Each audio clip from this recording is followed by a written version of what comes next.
Welcome back to another video, folks. I have installed the Google camera on my A72, and in this video I'll show you the samples and a tutorial to install this as well. Before I begin, please hit the subscribe button and help me cross 50,000 subscribers.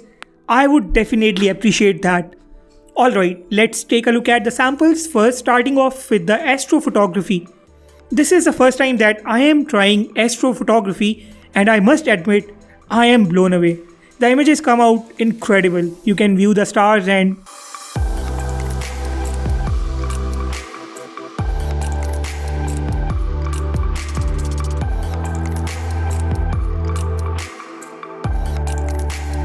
right when I compare the astrophotography images to the night side images, the difference is visible, with the night side images being on the inferior side obviously. So the astrophotography is not just a gimmick, it actually works on the Galaxy A72. The astro images carry great details, and you can see that everything is visible in these images. You are actually going to love these images in almost all the instances. The key to capture these images is to set the time limit of the astrophotography to 1 or 2 minutes and use the infinity focus for the sky shots, landscape focus for the landscapes, and human focus for the human shots. When I compared the night sight of the GCam to the night mode of the phone's stock camera application, the night sight of the GCam still comes on the top, and by the way, this is the GCam 7.3. You will find all the details at the end of this video. Moving on to the rear camera daylight images, you can once again see that the GCam is doing what it is known for, capturing really realistic and amazing and detail-rich images. If you love this kind of deep colors, you may actually skip using the stock camera of this phone. Anyways, in the portrait mode, the GCam takes the things to a whole new level. It takes slightly cropped in images, but you can definitely increase your own distance from the subject to take wider images. Especially now, if you look at my hair, check out the shine and the amount of detail on my hair. If the GCam images look dull to you at times, you can definitely increase the exposure from the screen to take the images with better light. The GCam at times underexposes the images, but increasing the exposure definitely adds life to the images. I'll definitely show you some images which are underexposed and the same images with better exposure as we move on in this comparison. The saturation in the GCam images is high and it looks quite good. The colors are kind of boosted as well. Stock camera doesn't capture bad images, but the GCam takes the images to a whole new good level.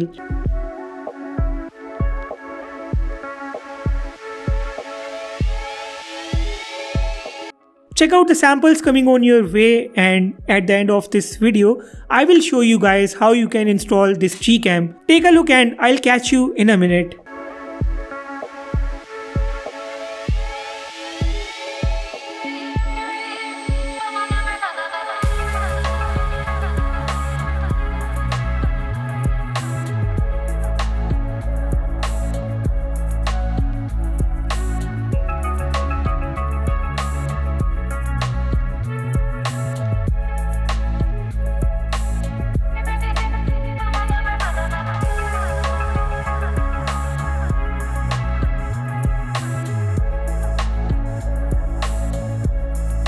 Alright, it's the time to install the GCam now. First of all, you have to download the GCam APK. I am using a modified GCam APK that I found on the XDA developers. This APK comes with a couple of fixes. The credit goes to its modifier and the original developer, which happens to be Unrix. As far as the configs files are concerned, I am using the Unrix GCam configs for the Galaxy A71 on the Galaxy A72. These config files work pretty great. You will find the APK and the configs down in the description of this video. After downloading, copy both the files to your phone's internal storage, and after that, install the GCam APK. After this, create a folder named GCam with a subfolder named config7 in the internal storage of your phone, as I am showing you right here on the screen. Now move the configs file into the GCam's config7 folder and then launch the GCam on your phone, click on the empty area between the shutter button and the gallery icon. It will ask you if you want to restore the configs file. Restore it.